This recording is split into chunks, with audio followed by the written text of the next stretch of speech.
ने लेटर लिख दिया है। उन्होंने कहा है कि यूपी, बिहार और दूसरे राज्यों में परमिशन दी गई है, उस आधार पर दिल्ली में भी परमिशन दी जानी चाहिए। आप इस लेटर की पर क्या प्रतिक्रिया देंगे? मैं बड़ा खुश हूँ। बहुत सुकून मिला है मुझे उस पत्र को पढ़ने के बाद, क्योंकि वो पत्र आया और मुझे लोगों का मैसेज आने लगा। शायद वो सोशल मीडिया पे या चैनलों पे चला होगा और लोग ऐसी खुशी प्रकट करने लगे, भैया छठ का परमिशन मिल गया। उसको छठ का परमिशन मिल गया ऐसा मान के चले, क्योंकि सबको पता है अरविंद केजरीवाल जी डीडीएमए के वाइस चेयरमैन हैं, वो मुख्यमंत्री हैं दिल्ली के। गाइडलाइन जो है कोरोना की, उसके तहत स्टेट अपना डिसीजन लेने को तैयार है और वो स्टेट के मुख्यमंत्री हैं। तो उनके चिट्ठी आने के बाद मुझे भी जैसे समाचार मिला बड़ा खुश हुआ मैं, और मेरे मन से एक ही बात आई कि आस्था की विजय हुई है। जिद हारा है, आस्था की विजय हुई है। मैं इस अवसर पे अरविंद केजरीवाल जी को भी धन्यवाद देता हूँ। देर से ही आए, दुरुस्त आए। थोड़ा चोट लगी आस्था को, थोड़ी तकलीफ हुई, महिलाएं बहनें रोईं, उनके आंसू गिरे, हम लोग को भी छठ यात्रा लेकर के निकलना पड़ा, सब कुछ। लेकिन अंत भला तो सब भला। हम इस पे शुरू से ही आस्था की बात करते थे, अभी भी हम आस्था पे ही हैं। आस्था की विजय हुई है। मैं बड़ा खुश हूँ, बड़ा प्रसन्न हूँ, मन से प्रसन्न हूँ। सवाल सबसे बड़ा मामला है, लेकिन अब लेटर लिखा जा रहा है।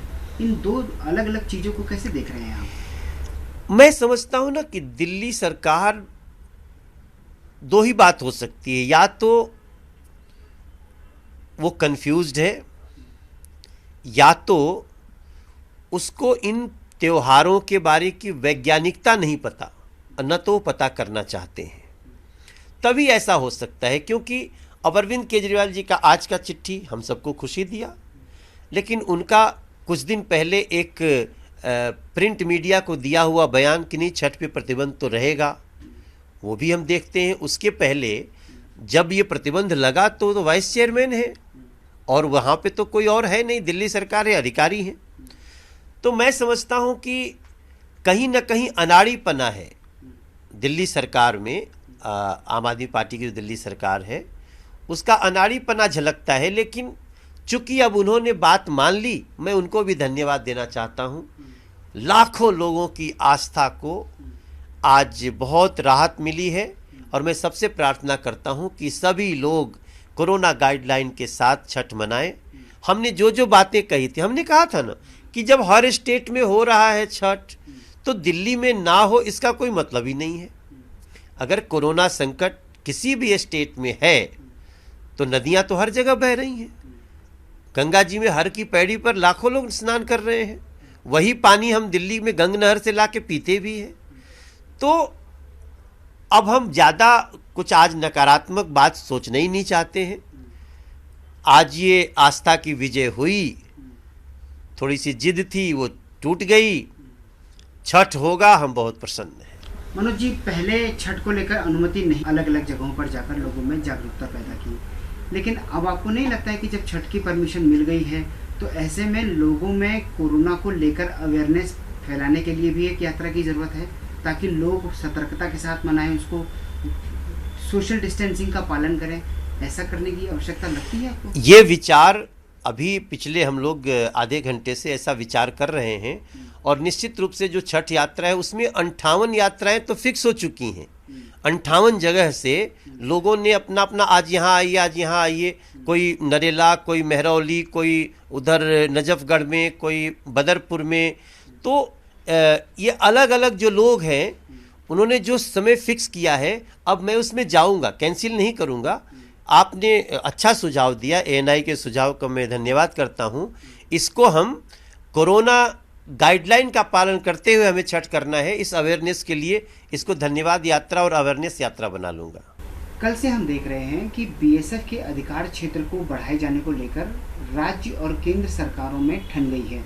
राज्य सरकार कह रहे हैं कि आप हमारी सीमाओं में हस्तक्षेप कर रहे हैं, और केंद्र सरकार कह रही है कि क्योंकि सीमाओं की सुरक्षा जरूरी है इसलिए हमने ये कदम उठाया है। आप क्या कहेंगे?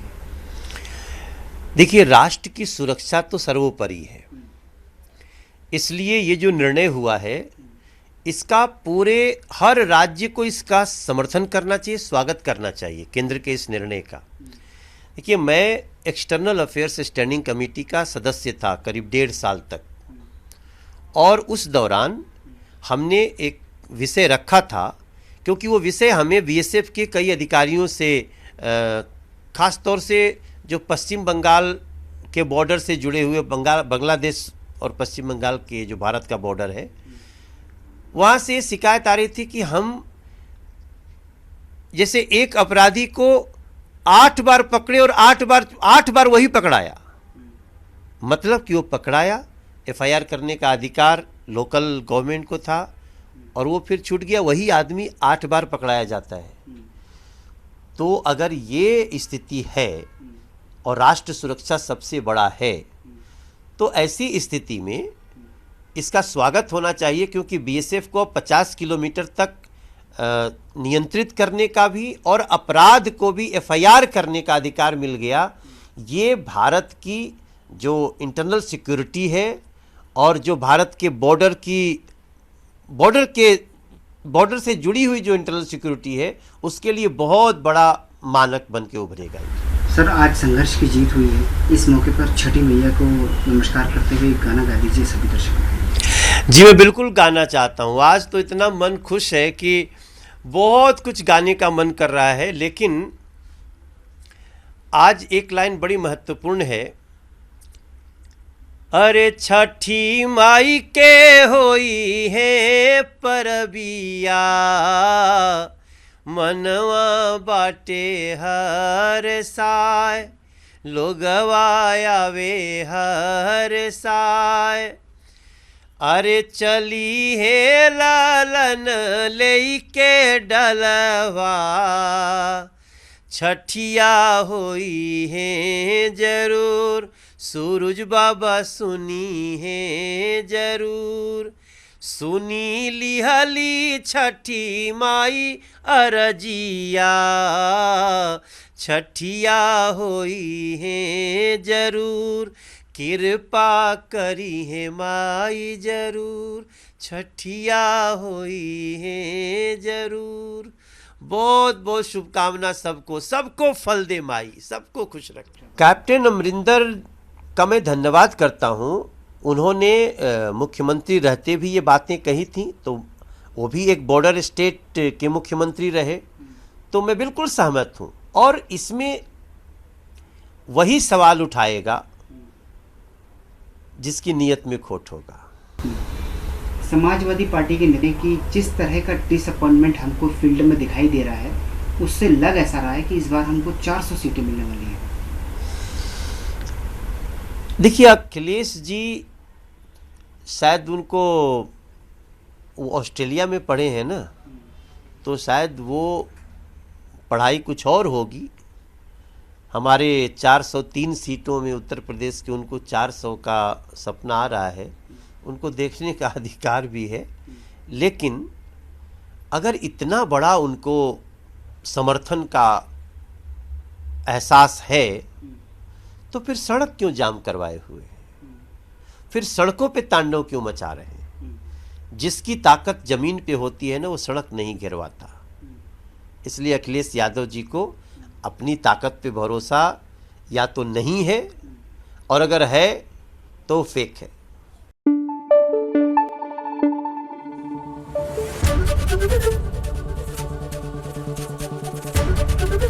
एबीपी न्यूज आपको रखे आगे।